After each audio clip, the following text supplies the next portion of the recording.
The largest and most infamous outbreaks of foodborne illness. More than 700 were sickened and 9 died from eating tainted peanut butter.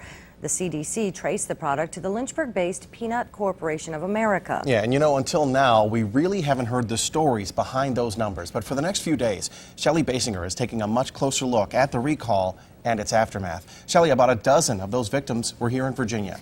And Len, most of them ate the same thing, a pack of crackers just like this, a snack they never dreamed would cause a visit to the hospital. It was December 2008 in Aylett, Virginia, just east of Richmond. A usually happy-go-lucky Ella Naren came down with a debilitating stomach bug. The then 4-year-old couldn't stay out of the bathroom. It was literally, as soon as she was done, she would have to sit back down. And then the blood came. That's when they went to the hospital. Little Ella was so dehydrated, doctors hooked her up to an IV and kept her there for a day. It was just heartbreaking to know that not only can I not do anything, but I had told her, okay, well, we're at the hospital now, they'll help you, and they couldn't do anything either to make it better. About an hour away from the Narens, a similar story from William Adams in Gloucester. He was at work as a contractor when the symptoms started. A few days later, he also ended up at the ER. I started running real high temperatures, cold chills, muscle cramps. Just seemed like it hurt all over. As he and Ella slowly recovered, the state health department confirmed salmonella poisoning from a pack of Austin peanut butter crackers was to blame. Unfortunately, I see this every day. I see new outbreaks every day.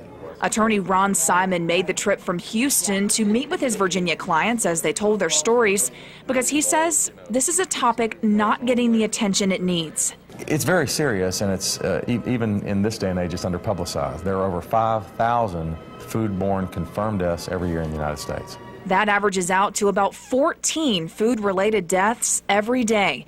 The number sickened, 76 million every year. And the process doesn't stop. And the only way to make companies stop their behavior is to put them in jail or make them pay money.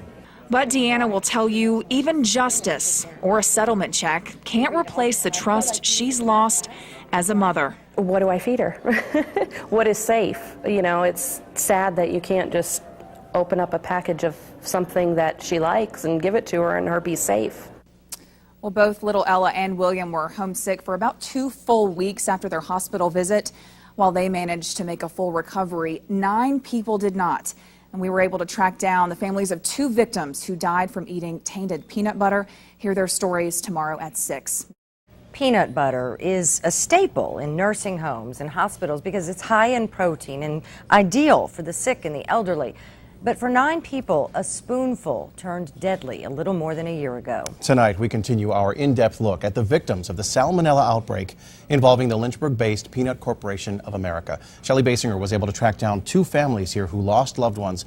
Shelley, it's been more than a year now. How are they holding up? Well, Len, what they're always going to live with is how their mothers died. Instead of passing away peacefully, these 2 women suffered. 72-year-old Shirley Almer of Perm, Minnesota, was celebrating a victory in December 2008. She'd fought off a brain tumor, was 24 hours away from leaving hospice. But very quickly, things changed. My sister called me Sunday morning and said, "You better get up here, it's really bad."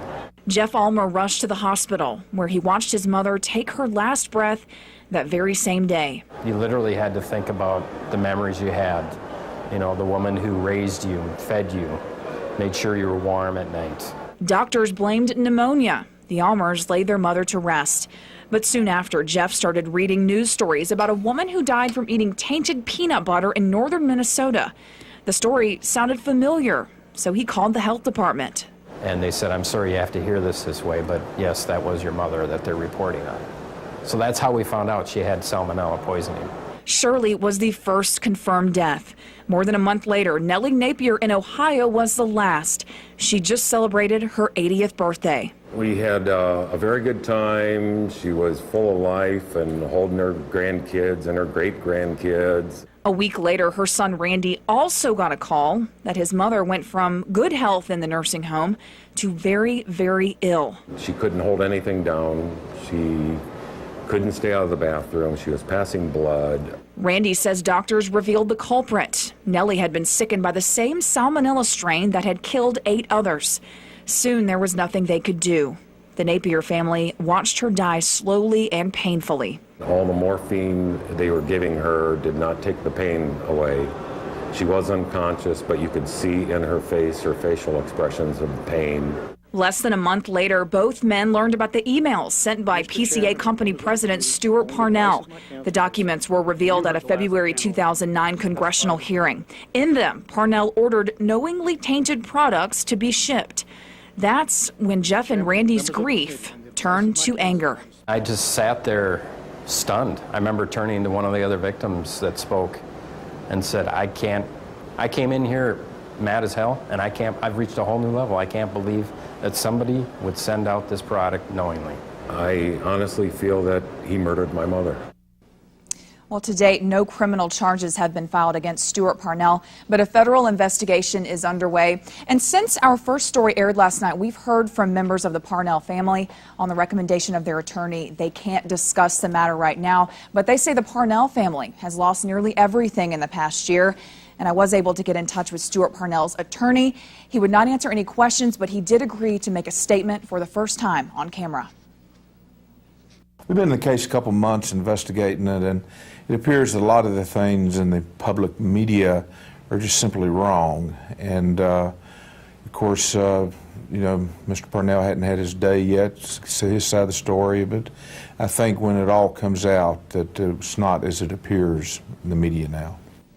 And tomorrow at 6, see how Jeff Almer and Randy Napier are trying to prevent future outbreaks. We follow them around Capitol Hill. Len, Noreen. Oh, we certainly wish them every bit of luck in that effort, because this is way too common, this sort of thing. It's a shocking statistic. Did you know that many food manufacturing and processing plants are only inspected by an FDA official every 10 years now? That's according to the Center for Infectious Disease Research and Policy. Yesterday, we brought you the stories of Jeff Almer and Randy Napier, 2 men whose mothers died from salmonella poisoning connected to the Peanut Corporation of America outbreak. Shelley Basinger has more now on what they are doing to try and make a difference here. Shelley? Well, Len, most food safety advocates believe the changes must start in Washington. So that's exactly where these 2 men are spending a lot of their time. Jeff Almer and Randy Napier are good friends that live 1,000 miles apart. The only place they meet face to face is on Capitol Hill. There's time being wasted every single day. And I can't believe it's here, it's over a year later, and I'm still making these types of trips. Since the death of their mothers, Shirley Almer and Nellie Napier, walking the halls of the U.S. House and Senate offices has become familiar, but not necessarily routine. You've done this over and over again. Does it get easier to tell your story each time? The nervousness is less, but every time we tell the story, the feelings come back. The 2 spend hours talking with multiple lawmakers as spokesmen for a public health organization called STOP, or Safe Tables, Our Priority. The Peanut Corporation of America situation is one that just really shows in no uncertain terms how wrong things can go. STOP is pushing for a bill that will require more involvement from the FDA when it comes to plant inspections. The legislation also calls for food companies to have a safety plan in place, so that they will be able to know what are they dealing with, what kind of contamination could take place, where could this take place, and what can we do to prevent it. But they'll need lawmakers to pass it first, and that's where Randy and Jeff come in, telling our country's decision makers over and over again about Shirley and Nellie. It's a very long process.